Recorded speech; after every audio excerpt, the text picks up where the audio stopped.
the hour. So the idea is, in principle, one speaks to what's in the center of the circle, is one way of looking at it, which includes what we feel and experience and perceive.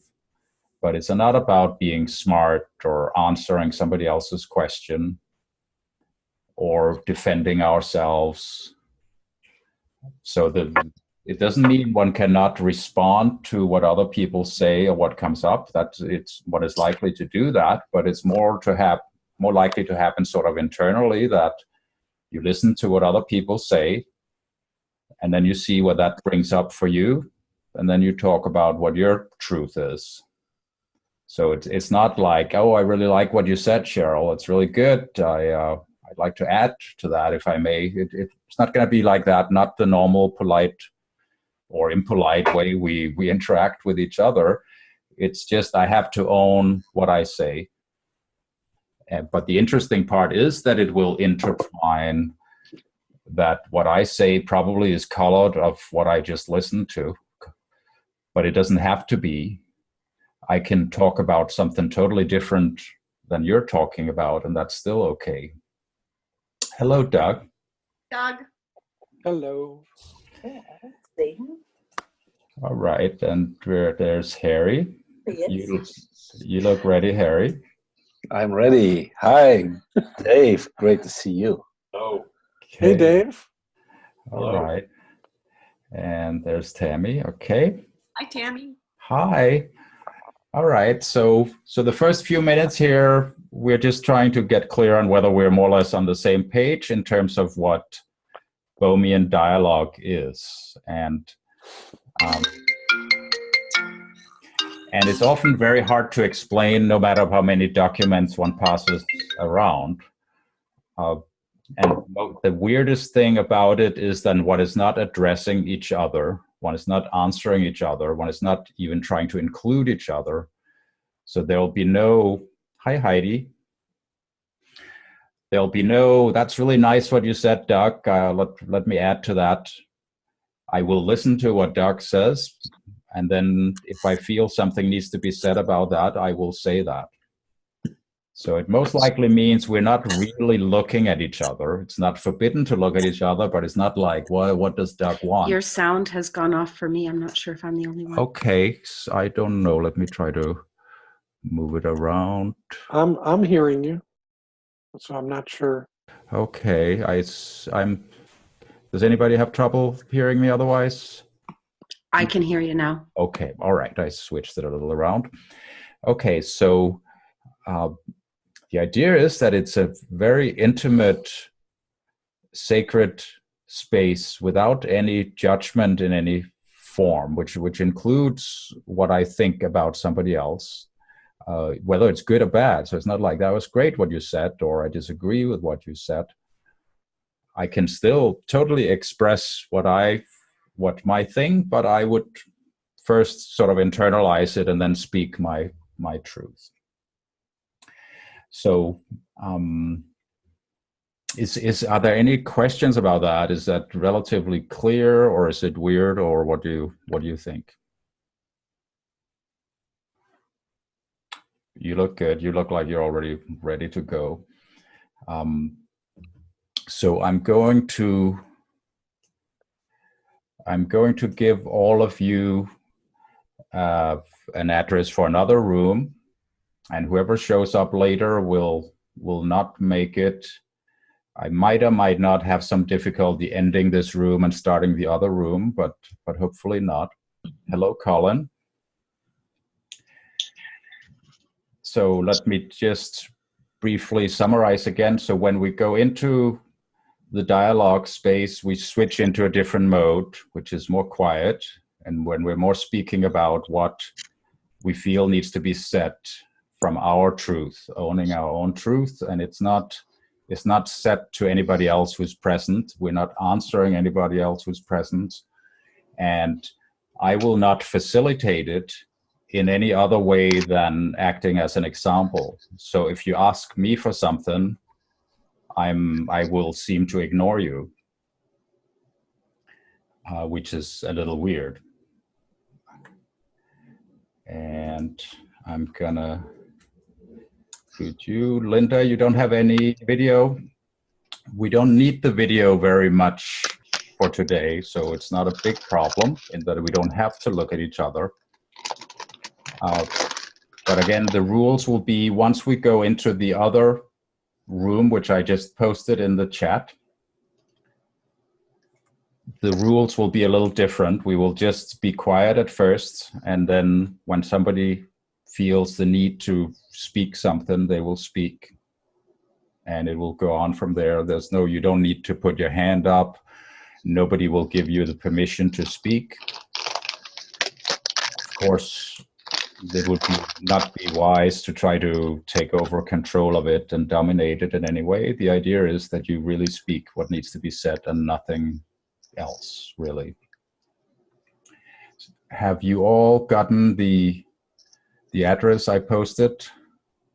It's in the chat. Do you have it, Colin? And I'm searching for it. it's in the chat. Not so good on the phone. I usually. Okay. So the number, otherwise the number is 260-851-3505. I thank you, even though I know you may not reply. Okay, well, not here. Well, that's when we get to the next part. Here is perfectly normal. And I suggest after we get to the top of the hour, it's a little short for a dialogue, but after that, we can quit the other room and come back here and have a little meta discussion of it in order to keep the dialogue room special. So if you're all okay, I'm going to quit the room here. I'm in the wrong one. Wait. No, you're still in the intro room. So if you have the address for the other one, we're going to switch over to that now. Wait. Where's the? Oh, I have to find the address. I was there, and then then it wouldn't let me in. Let me okay. Anyway, oh, I see it. I see it. Okay, so I'm gonna actually end this meeting, and then we're gonna all show up there in a moment in a different mode. So okay, Thank ending you. this Yes. meeting.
In entering in this kind of space, I always feel, well, both that it's sort of clear, there's something definite that shifts, and at the same time I feel a certain, I don't know, anxiety, not knowing where it will go or whether it will work. And maybe it just helps me to express that. because usually it does work out.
In being here quietly like that, I feel a certain, it's hard to put words on it, but almost a kind of sadness.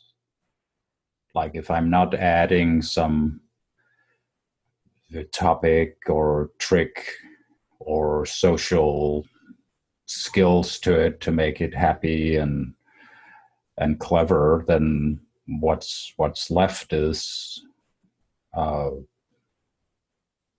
I don't know. Right now, it feels a little sort of sad, or which maybe is the truth, but it bothers me a little bit. But it makes me feel almost like grief or sadness about just being present and not really knowing what to do with it.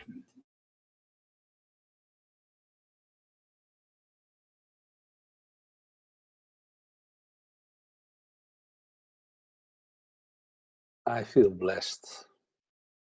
I feel like I'm being among humans here that are present. I like it.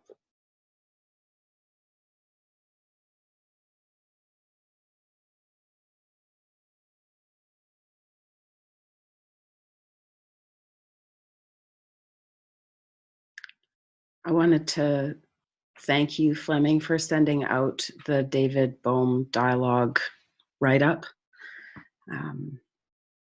And I read it out loud because it was a big, it's dense and rich. And I really felt like the feeling I had in reading it was about coming home. Like there's such a power, I think, in being able to really arrive together and fall in together. And yeah, there's the way I resonate with that sadness is it's a yearning for me.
It's in part for me about the great value in being in something that's fragile, open,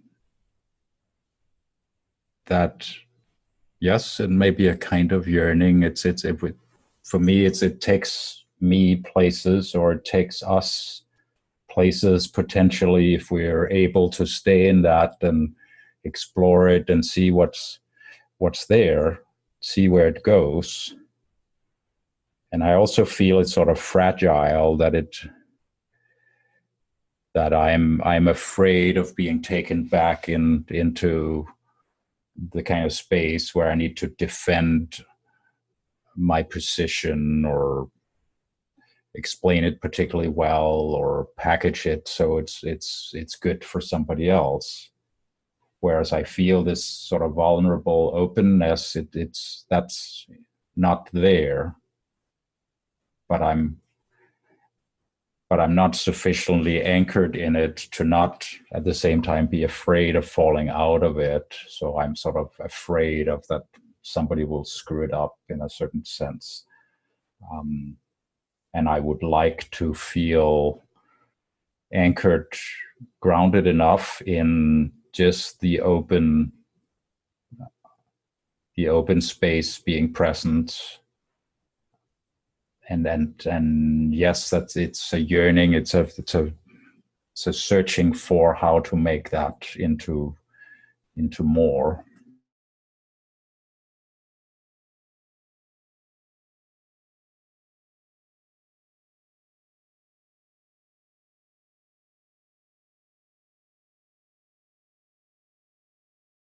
I feel very comfortable in this space with absolutely no expectations, but still connected to something bigger than me.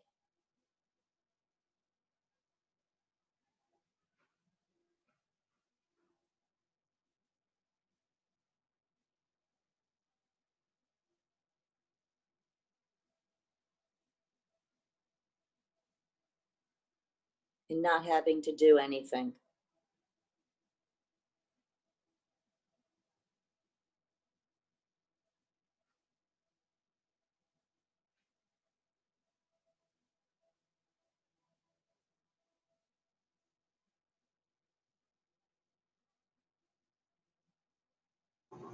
I used to be in this space when you have to do some menial task, like mow the lawn. You can take yourself and recapture that time while watching for obstacles and things, or swimming, just in that space where you can double use your time. So it feels like I'm mowing the lawn with like 9 people, kind of, just thinking what's possible without anybody speaking in particular. It has that solo feeling. So it's like we're all with headphones mowing our lawns, waving, neighbors. We all have lives and stories and a whole day to spend together, but we just wave.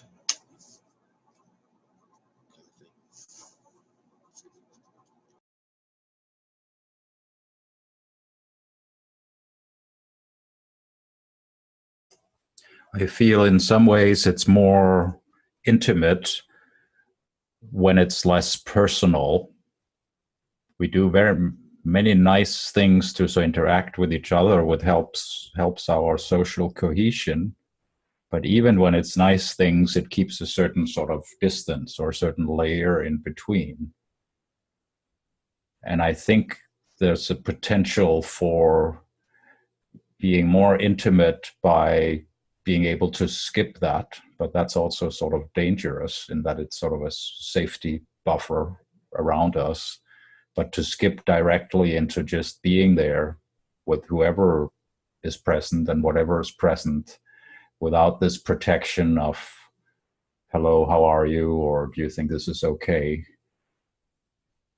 And I like that feeling I also find it a little bit scary, but I like that feeling of intimacy without necessarily a lot of preparation and layers of security and explanations and safeguards and so forth. I sort of like to go straight there.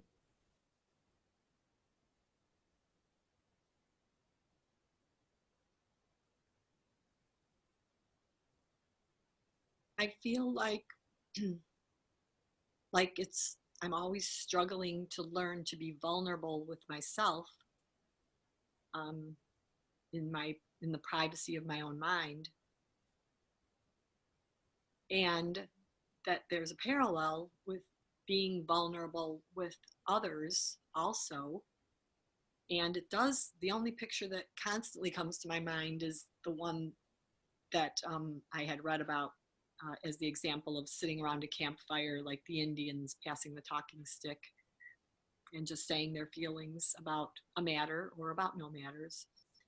And yeah, there is a sadness because without having that, I really do feel very alone. And if it's hard enough for me to really be vulnerable, completely brave with myself in my own mind, I feel that it's even harder to show vulnerability with another, and even harder in a whole group. But I do long for that feeling, and I wonder how it would feel to have that regularly in life, and how healthy that might be, what it might do for just the calmness in life, that peace of mind feeling, to know that you don't have to be on guard all the time, protecting yourself and showing all the social graces that are kind of empty by comparison, I imagine, because I don't feel that I've ever experienced that, a really satisfying example of that in my life.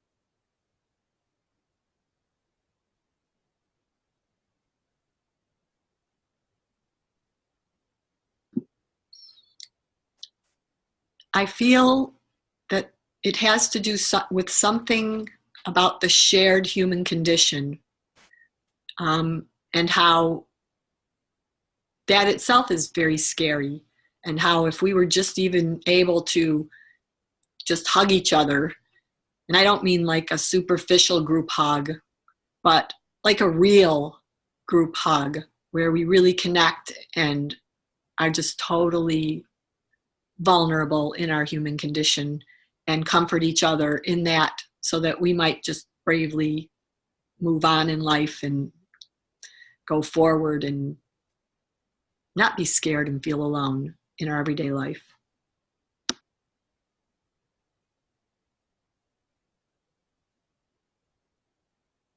It's in groups like this that I made the most progress in being able to feel connected. I was in a kind of circle group years ago, and in a meditation there, I could for the first time imagine and feel and experience that we were not the only group convening here, but there are many, many people among the globe convening. And now, decades later, I find myself in a group connecting with people all over the globe, with these artificial possibilities these days. And I can see all of you in your own space and imagine sitting next to you or being with you or hugging with you if that's appropriate. And I feel very blessed by that. It's happening. And I'm the good thing for me is I'm trusting it, and that was why I wanted to be in this conversation today, because I think these simple technologies, what is it, methods, what is it, this place where I dare to surrender in what is without defending myself, being at guard or anything. These are for me really like sacred places, and I love being here. Thank you.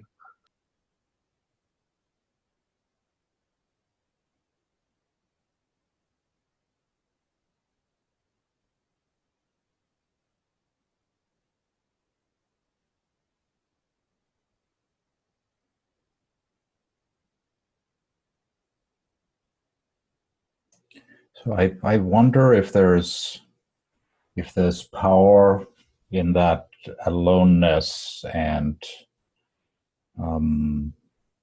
vulnerability. I sort of suspect there is, or I'm searching for the way of relating to it where it becomes a power rather than a weakness. Like, I don't just want to show up and be worried that somebody's going to mess it up or we're not going to catch the right vibe or something.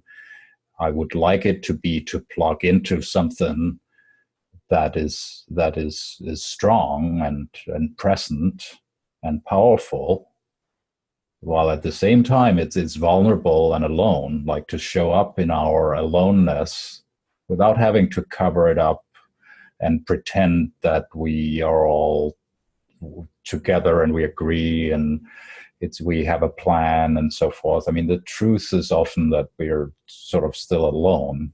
So there's sort of a golden thread going through that, where by being willing to be present alone with others, there's a certain sort of magic there that's not a pretend thing. That, I mean, we so easily jump to a pretend sort of agreement that's maybe not there. So if we can simply be willing to be alone together, we sort of transcend to another level where we're not really alone at all.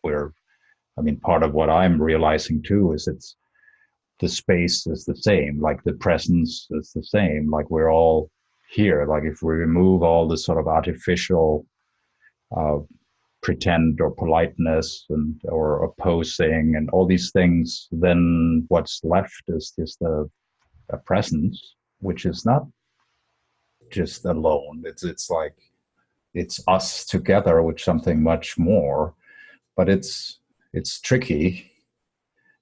It's tricky to pin it down. It's tricky to talk about it. And I really, really want it to be something stronger, more reliable, not just a weird thing that happens sometimes, but something we can turn on rather reliably. Either one of us showing up alone but present, or several of us showing up and really being willing to be there. And of course, just being here and experiencing that sort of validates and demonstrates that, and in a way proves that, because in part of my sense of this sort of space, whatever we call it, I sometimes would call it dialogue space, but it could be anything. Part of what's sort of mind-blowing is that it's kind of the same every time. Once it opens up, it's also different every time, but it's like there's a presence which is the same, which sort of makes it kind of eternal and indestructible in a way. And the odd paradox that it only comes out if you're willing to be vulnerable and risk a little bit to show up. It's still a puzzle and a mystery.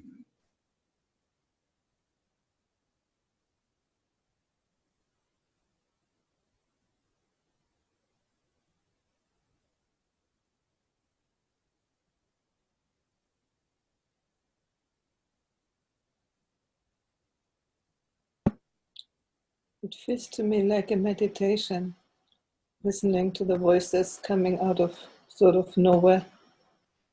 And having the sun in my face, in my eyes, it feels like being somewhere else.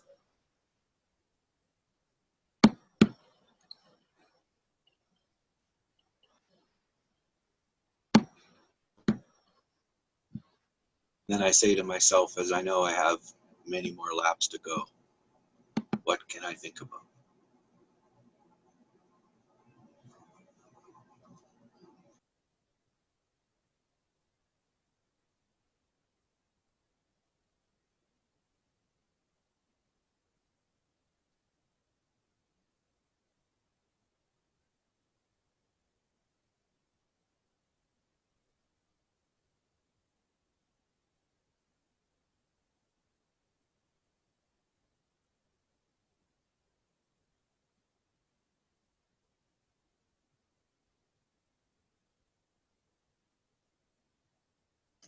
I also find myself oddly unprepared. However much I love this kind of space where there's no agenda and we're here and anything can happen, I also feel sort of caught with, well, then what? Then, oh, well, I don't know, which is good in many ways. But at the same time, it's sort of odd because it happens so rarely that I'm not prepared. And it isn't about being prepared. It's not about that this is the time when I roll out my master plan or something like that. But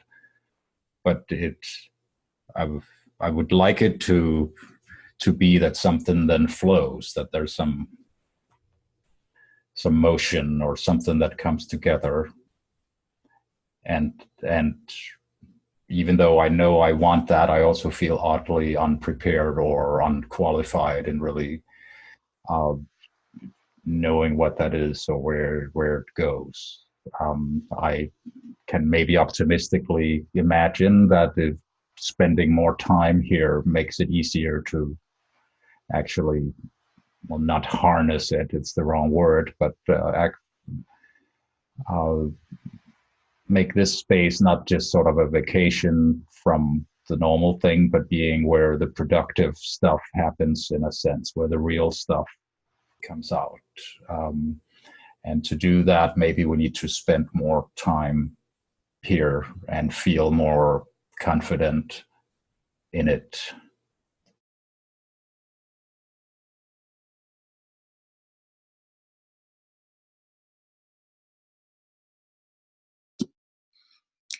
I find myself wondering what the meat will be after the discussion of the potential qualities of this kind of a gathering. That if we got past exploring what its qualities would be, what would come next?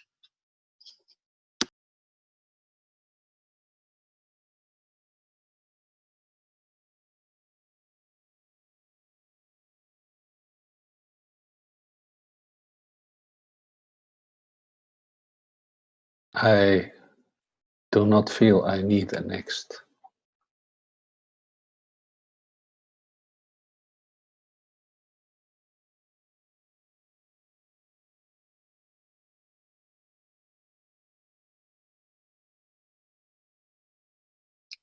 I find myself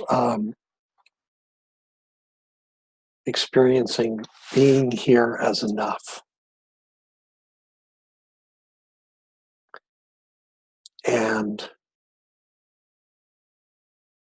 I sort of feel like my experience, if we were all horses, and my experience says I'm sort of standing around munching on grass in the field, and I feel like everybody else is in the starting gate of the Kentucky Derby, and it's almost feeling a little bit out of sync, because I'm not feeling an imperative.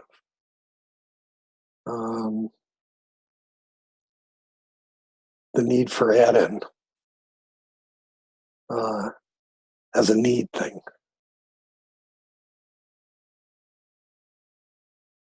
And I'm complete.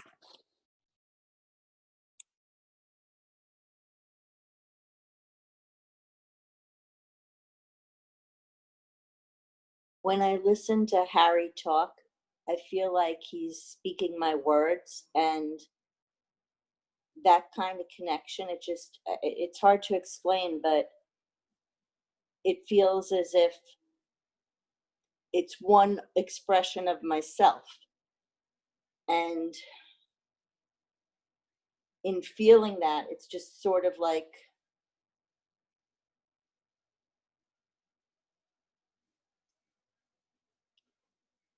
it's almost recognizing that everyone in some way is an expression of myself. Just when Harry was speaking, it was just easy because that's the most conscious part of me.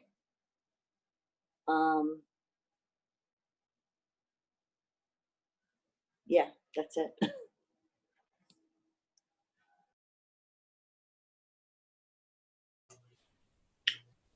I'm somewhat realizing that my sort of feeling that something needs to happen is in part that I'm afraid that it will go away. I actually don't need anything to happen. I'm perfectly all right in just the space, but it's kind of so scarce and a little hard to create and maintain that I'm afraid that it will go away. So if we only have it sort of once per year or every month for an hour or something, then it's sort of, it's scarce. So I want to make the most of it, which is sort of contradictory to what it is. If it were always present, something you just plug into at will, there's no hurry. I mean, it is a space where things can happen from, but it's not a space where you put your plans and your agenda and a schedule or anything like that. So I think if I felt it being more abundant, there would be less of a need to sort of push for what it's going to do.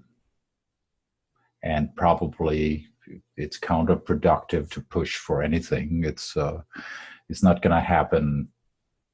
It's sort of inversely proportional to how much one pushes for something to happen. So if we're willing to show up sort of naked, vulnerable, without anything, that's probably when things will happen. But again, just saying that makes me expect that we just need to get the right vibe, then things will happen. So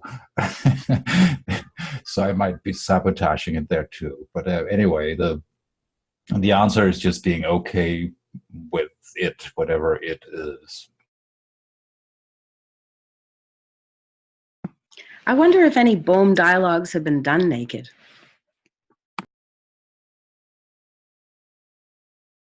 Well, that does make me imagine some experiments, but well, more about that later then. Can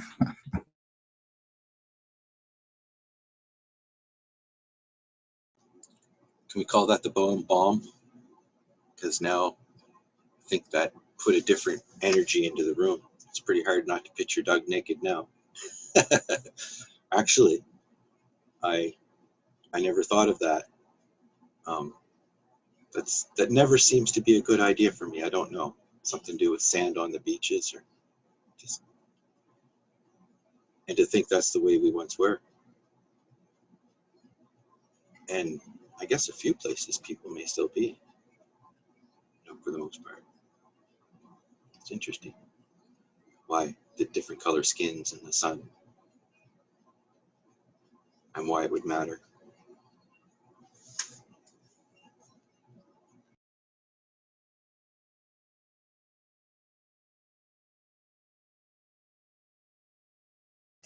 Well, it seems it's part of our sort of social structures or habits to always show up with something, which includes being dressed, but also showing up with things to say, tricks for dealing with each other, which includes the nice politeness. How are you?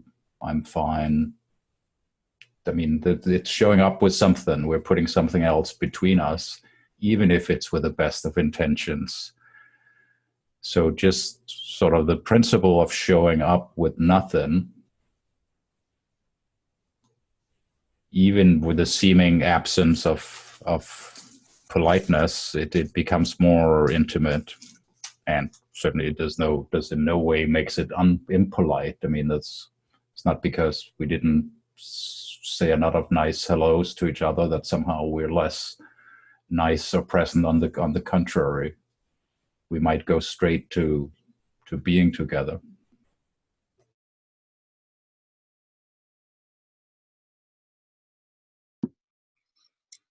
I find myself mentally exploring the idea of, if we were to come together with our vulnerabilities to share, how everything would suddenly focus on a specific problem to solve or something.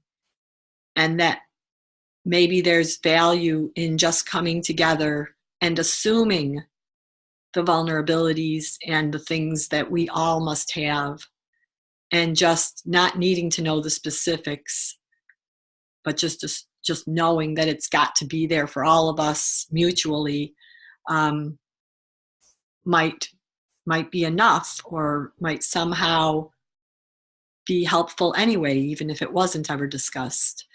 We just do know that everyone has their thing, and the compassion for each other without dragging that thing out to be unpacked might be enough, might even be better, because once you unpack something, there's the feeling oftentimes of needing to unpack it fully so it's not misunderstood. Somebody says something and it's not exactly the right thing. It no longer becomes just that total understanding and granting each other that it must feel in just some universal way between all of us.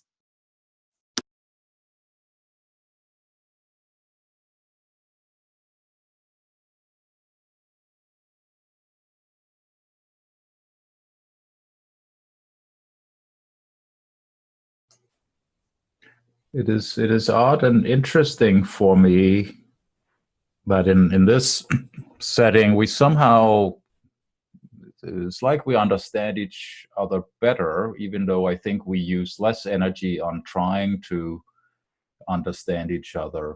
Like Cheryl just mentioned, like by not necessarily having to unpack it, we can sort of experience that there's something there. And in a normal conversation, we would try to sort of help and poke at it, or say some nice words, or try to understand. And that can be helpful, but also it can also get us off track. Like maybe just sort of being with it, noticing it. If something needs to be said about it, then maybe it will be said, but it doesn't, there's no obligation to do that. And to me, that creates removes some kind of friction that would be there from sort of having to deal with things, or having to respond right, or having to end up in harmony in an odd, roundabout way. By not having to do that, there's more of an underlying harmony present, I experience.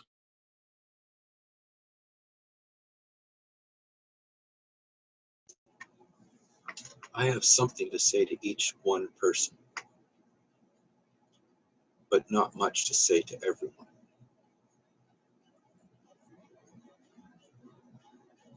And it still feels like being out on the lawn, mowing the lawn, and everybody's out there.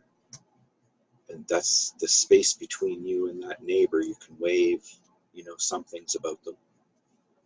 Are you going to stop your lawnmower and say, oh, it's been a long time since I've seen you?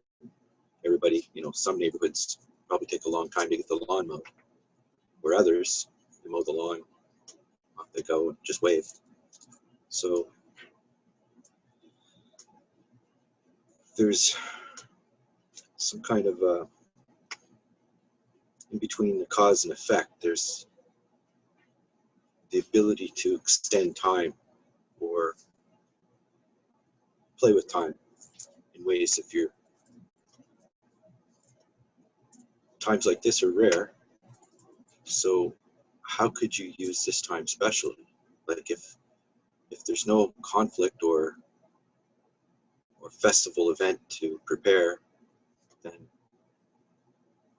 we can enter this unknown space where I feel that's what happens as you turn the lawnmower on. Like when I'm inside, I have to do this. When I'm there, I have to do this. But right now, I can think about whatever I want. You know, so I don't know if it's. I guess I grew up mowing lawns a lot, so I realized that I had time to think and not dread the fact that I have to mow the lawn. So that feels like this kind of space where, you know, you could elevate a thought, but I guess it is a type of meditation. And vulnerability,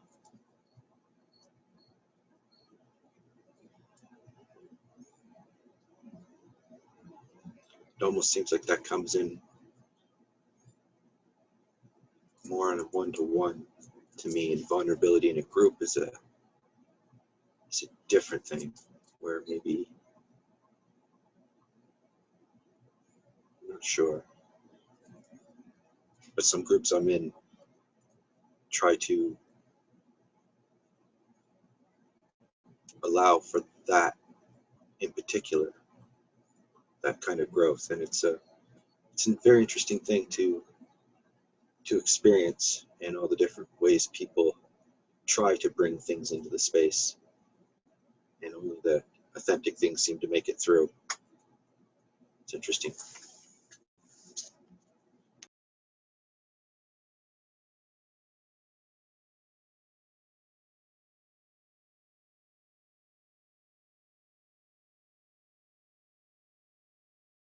From past experiences with dialogue, like spaces like this, I have found it very intriguing and surprising how much people share that they maybe wouldn't share otherwise. Maybe particularly if it's a bit longer. But because one doesn't have to fit a particular topic, somehow if one actually becomes willing to share what actually is going on, what I have going on for me that's important, or what I feel to need to say, once we overcome the sort of initial starting phase of that, there's a great variety of things. It's not the same stuff.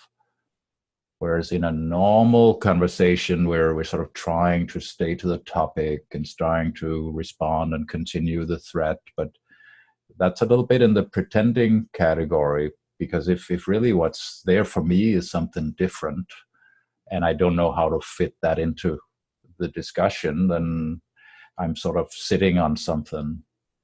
So in an open dialogue, I'm allowed to bring up what's important for me, even if it totally doesn't fit in. It takes it in a totally different direction. And the weird and wonderful thing is that when we do that, then there does end up being another level of thread that weaves those things together, which we don't find if we try to stick to the topic. But if somehow we're willing to go off into our own direction, if that's what feels right, then a new, more complex thread is woven between those different parts, which would have been hard to find otherwise, but which I think is very interesting and useful.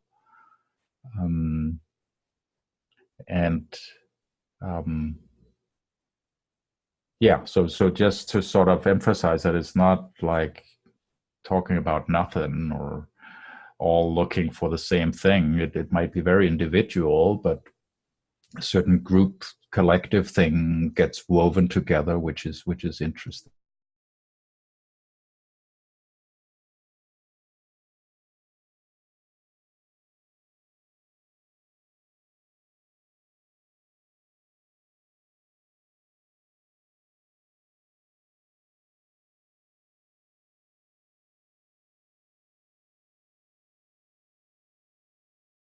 I think when you're tuned into that energy, I don't know that you really can go off topic. Even though it's individual, if it's in the energy, there's got to be room for it. And I think that's the difference. And in the other spaces, when you're tuned into the words, it's more superficial.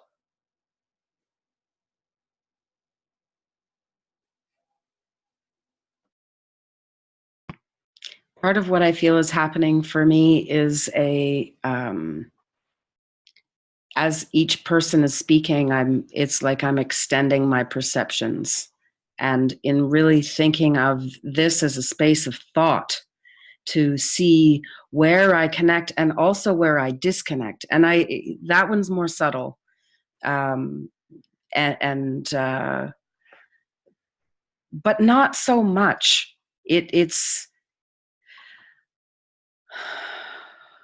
I feel like I'm building extensions of my body, and that the relationships between us, we all know of each other and know each other for some time. So we're walking into this kind of a practice with a bit of a leg up and maybe a bit of a handicap because of that as well. But there's, when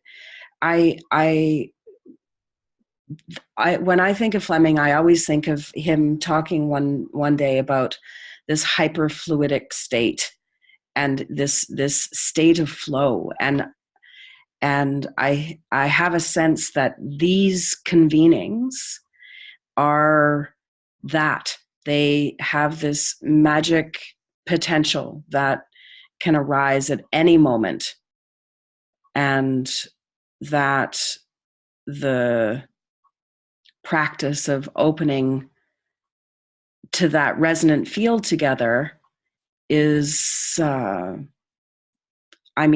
it's deep. And it is interesting to see where I have aversion and where I feel pulled in and totally connected. And I think that's that hyperfluidity and that sense of the flow of what is happening in the thought field. And I'm really curious about that, especially with such a powerful, I love you all so much. Like, I have deep respect for everyone here. And yeah, it's there's not even a word for it. I want to say honor, but there's that sensing of what it is to open more deeply to such earnest humans. I think that's what's most touching to me, is the earnestness that I feel in taking the commitment to be this quiet and attentive, and, leaning into what wants to emerge between us.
I'm kind of feeling odd about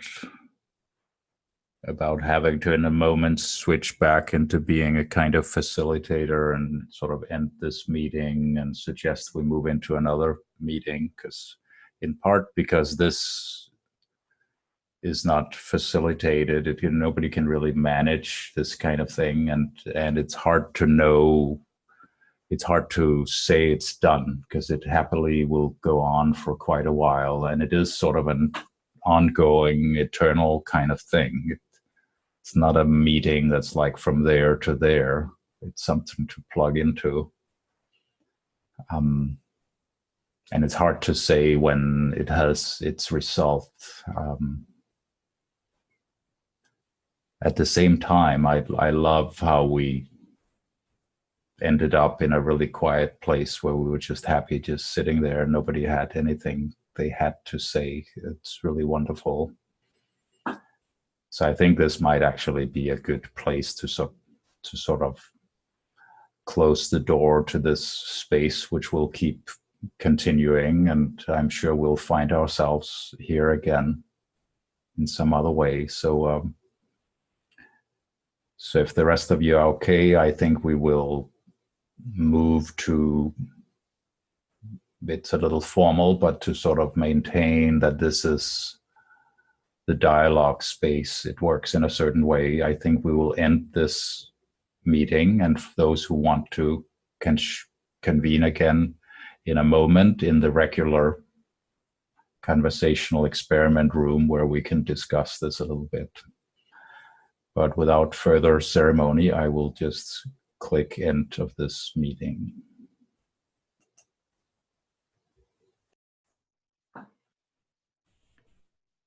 And now we're back in reality or something.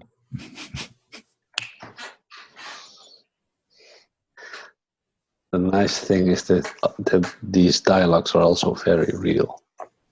Yeah, they're really more real. So now we're back to the Matrix. We're back in the fake world. And I can certainly feel that, the vibe sort of continues, which is part of what's cool, but it may be, at the same time, I feel it maybe needs to be protected. Like it was done deliberately here, that there was sort of a little harder to get to the dialogue space. First we show up here and you get the address and you go to the next space. So that's a little bit like, I mentioned it to Cheryl the other day, it's a little bit of a pattern language, according to Chris Alexander, for anybody who's familiar with it. Like the more in architecture, in a house, the more intimate spaces are more protected. It takes more effort to get into it. Like the bedroom is not what you walk into when you open the front door. It like you have to first be allowed into a hallway in another place, and hidden away somewhere is the bedroom where more intimate things go on. So one feels it's more of an honor to end up there, and it takes more effort to get there. So that's what I can think of, one way to make it more likely that people sort of get into the right vibe to enter. Because that has been a little bit of a problem for me in the past in trying to create dialogue spaces, to avoid that somebody just barges in and goes, "Hey everybody, what about Trump?" Hey,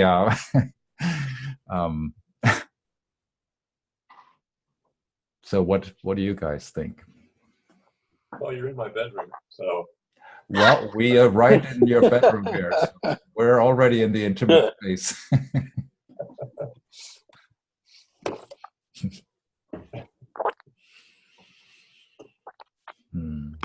I loved it so much. It really felt, it's so nourishing to be in that shared space and follow the feeling and receive everyone. And yeah, I am nourished. I appreciate the being overdoing quality of it. So then I can just be whatever I am, and if I need to do something, I can do it, but there's no expectation to show up and present anything or bring anything. I can just be overacting, and I like that. I'm really struck by the energy shift into that space and out of that space. And there was almost like when everybody came back in here, everybody was smiling, and it's almost a recognition response. It's like,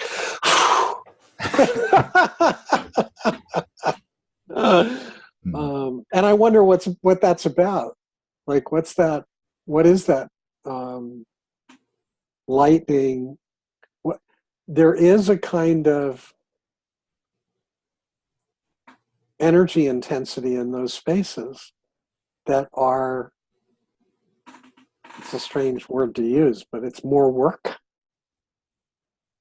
There's a level of attention and energy and concentration, and it's really almost like an exercising of something. Don't know what the something is, but there is a workout element to that.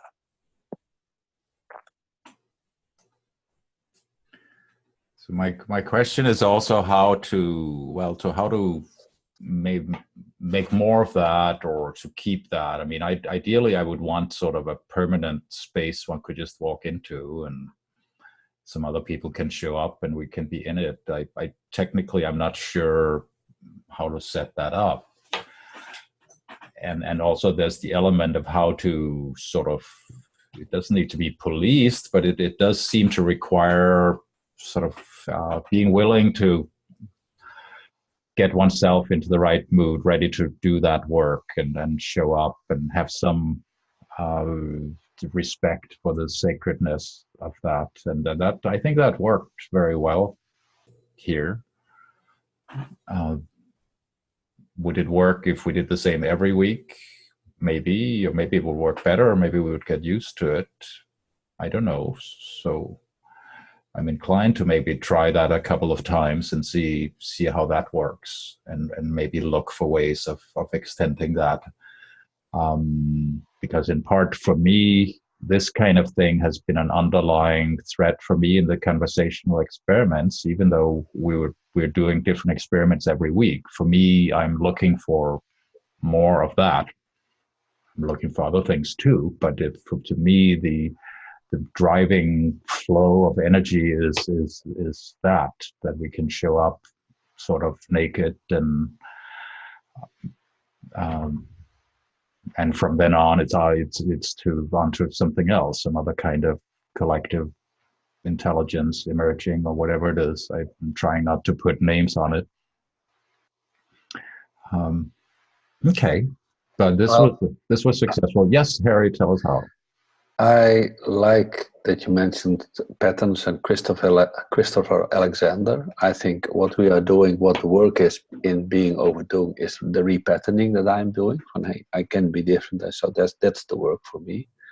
And what I like about these spaces is it's creating wholeness from wholeness.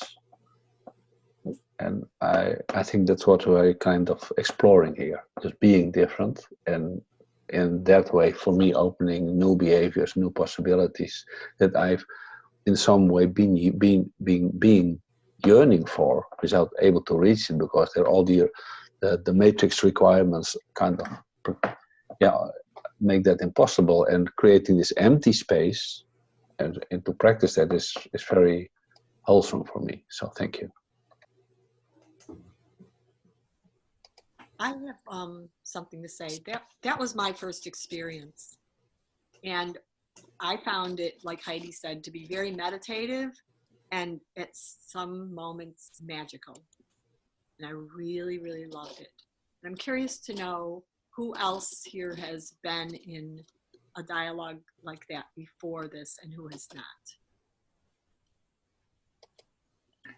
Well, I have. I have as well. I have as well. I have.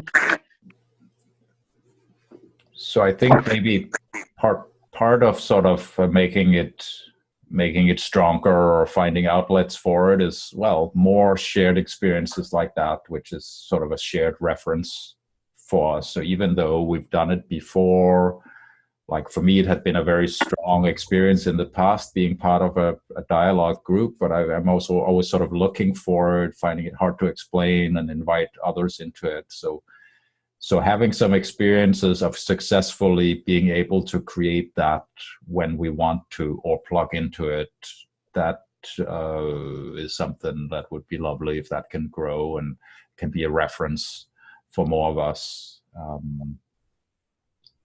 And see where that goes. I mean, that it might be totally new, different ways of outlets of that we're not imagining yet. I'd like to see where it goes. I flashed on this vision when you were saying, like, you know, how do you handle people sort of showing up and not being out of context or flow? And I flashed on this picture of, like, you know, the sign at the library door, like, you know, please be quiet, respect, you know, whatever, turn off cell phone, you know, like sort of an intermediate transition page that somebody on the way in gets confronted with, you know, read this, click here to enter, just to say, you know, you're entering a different space. And I wonder what the copy would be for the sign for this. So yeah, that's worth experimenting with. I have actually tried that exactly in the past and still not made it work. but that was in an era of text chat where I tried to have like several levels to go through, similar to here, but without the video. First you have to study these documents, then you have to say that yes, you're willing to do that, and you go through the first hallway and then into the inner sanctum, and still people showed up and went, wow, hey Doc, what about the Lakers? But I think maybe we're more ready. We're ready to do that now in some fashion. Okay. Well, cool. This is good for me. I think this was a successful experiment. So thank you for making it good. And hope we meet more often in this sacred dialogue space and in normal space, whatever we call it. That's fine too, not to put it down in any way, but we need all of it. So anyway, thank you very much for coming. See you again. Take care. Bye, everybody. Bye. Bye. Bye.